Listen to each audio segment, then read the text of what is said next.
Hi, I'm Jenny Leigh-Fleury, Chief Accessibility Officer at Microsoft. It's Microsoft's mission to empower every person and every organization on the planet to achieve more, and that includes people with disabilities. We delivered this introductory training to our employees. It had an impact on how they understand disability and accessibility, and now we're sharing it with you. There are 1 billion people around the world who live with disability. And any of us at any time can experience a temporary disability. We can break a hand and have difficulty using a keyboard, or we can be trying to watch a video in a noisy place without headphones. Here's another example. I got a friend with a wheelchair, and she goes to a business meeting and is faced with staircases and no ramps. An elevator, a ramp, can be used by everyone, including people with disabilities, and it offers an accessible way to get in and around the building. In addition to accessibility of physical spaces, we can also make our interactions more inclusive. Instead of identifying a person by their disability, like that blind person, switch it around, the person who's blind. If you remember to put the person first, the rest will fall into place. Just avoid outdated terms. And I hate to say these words, but words like retard, hearing impaired, mute, or wheelchair bound. When you're communicating with a person who is deaf and working with a sign language interpreter, as I do, don't face and speak to the interpreter. Speak directly to the person who is deaf. And do the same thing when you're talking to someone who's blind. If you're in a meeting and a person who's blind asks a question, look at them directly when you answer, and not the sighted person in the meeting. They will know. And if you pass someone in the room or in a corridor, someone who's low vision or has blindness or using a cane, just let them know that you're there. A simple phrase like, "Hey Joe, it's Jenny, I'm on your right," works great. You might see people with service dogs, and even if you're a dog lover, check with the owner before you approach. Service dogs are working dogs and shouldn't be distracted. The same way a person may use a service animal to navigate the physical world, a person with a disability may also use assistive technology, or AT, to access the electronic world.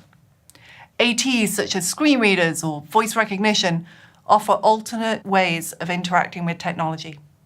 You can make sure that your electronic files like documents or slide decks are accessible. If you use Microsoft Office, you can use the Accessibility Checker in Office 365. We can help. So now you have some background info, let's go on an adventure and learn what accessibility can be like in the workplace. These next few minutes will follow fictional characters working at Microsoft. Their stories illustrate how people experience disability and accessibility in their daily lives. Ready? Let's go. A bright office. A woman sits at a desk typing. Laura is passionate about acting. She's even a repeat lead in her community theater group. Stage curtains are drawn, framing her. The desk becomes a lighted vanity. But getting into character isn't her only challenge. Laura developed a stutter as a child, which made her very self-conscious. A photo of Laura's childhood friends is drawn. But Laura's early involvement in theater really helped her grow her confidence and enabled her to better deliver prepared presentations. A PowerPoint presentation is drawn on the wall. When she's not acting, Laura works as a project manager for Microsoft IT's external websites in Hyderabad. A window is drawn on the wall. A view of the Charminar is visible outside. Her team is participating in an inclusive design sprint hosted by the Microsoft design team. Their goal for the sprint is to create more accessible websites using the Microsoft accessibility standards.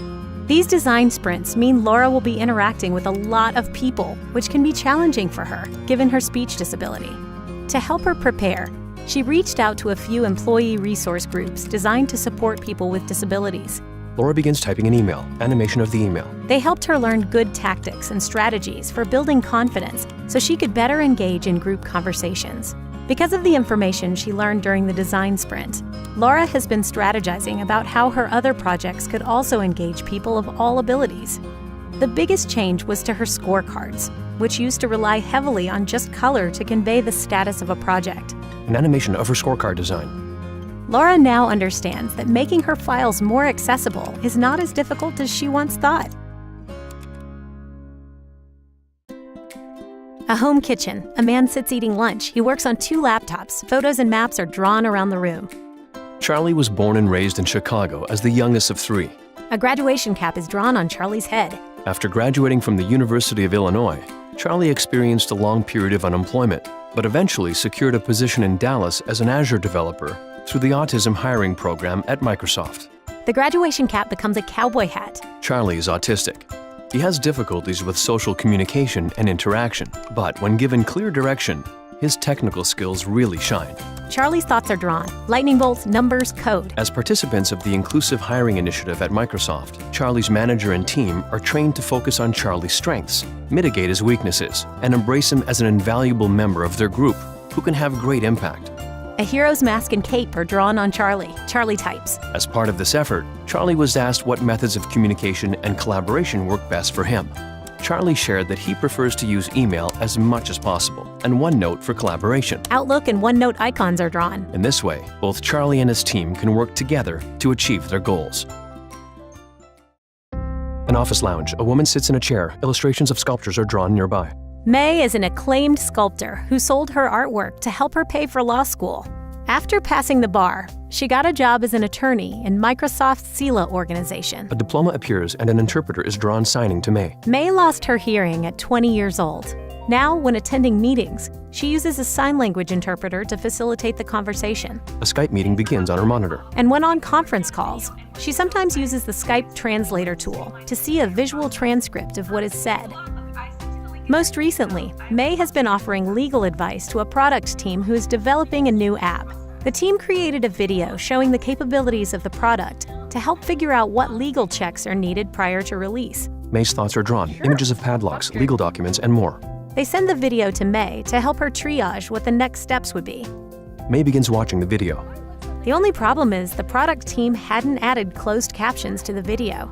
May asks them to add captions so she can further assist, which is very frustrating. May composes an email, animation of her email. The team is embarrassed at their oversight, as they didn't realize May was deaf, but they quickly work on the addition. Once the captions are added, May will be able to give her expert advice, allowing the product to go to market risk-free. A bright office. A woman types on a braille device. Her phone sits nearby unused. Illustrations of framed photos are drawn. This is Julie, a mother of 2 living in Seattle. Julie loves her iPhone and uses it daily to check her email with our Office apps. Depiction of a screen magnifier is drawn above her phone. The iPhone has a setting that magnifies the screen, making content easier to see, which is great since Julie has low vision. In addition to being a mom, Julie is also a manager on the Skype for Business team.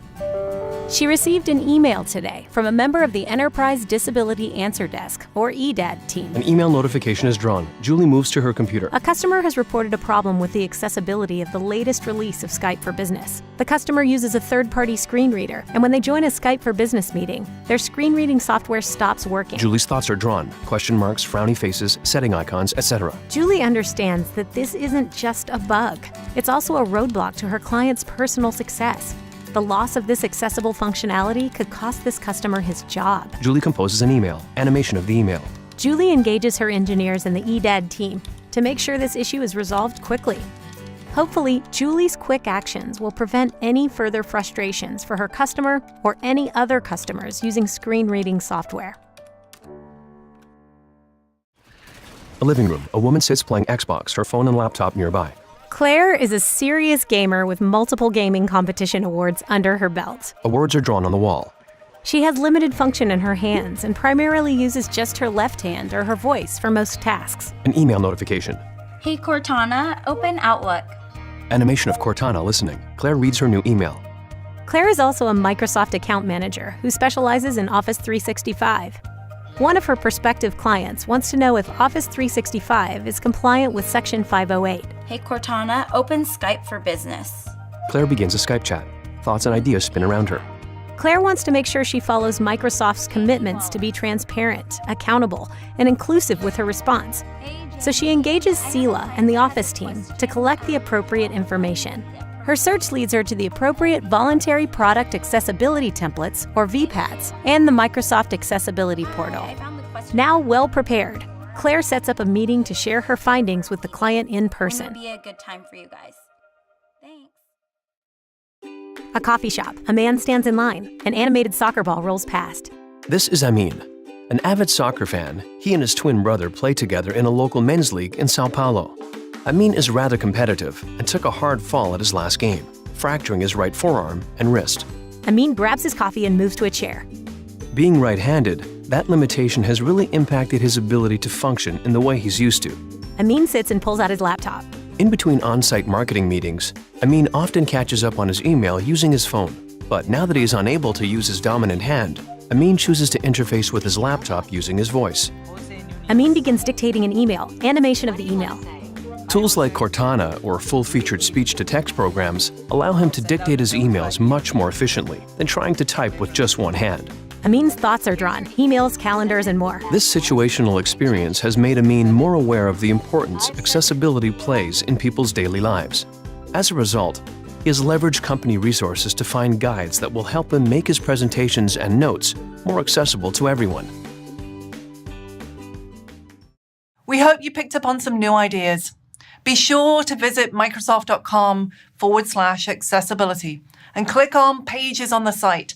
Learn anything from inclusive hiring to design, products, and more.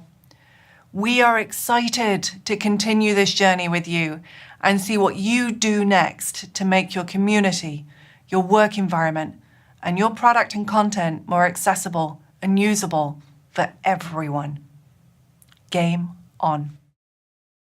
Microsoft logo in high contrast, logo in Braille, logo in sign language, standard Microsoft logo.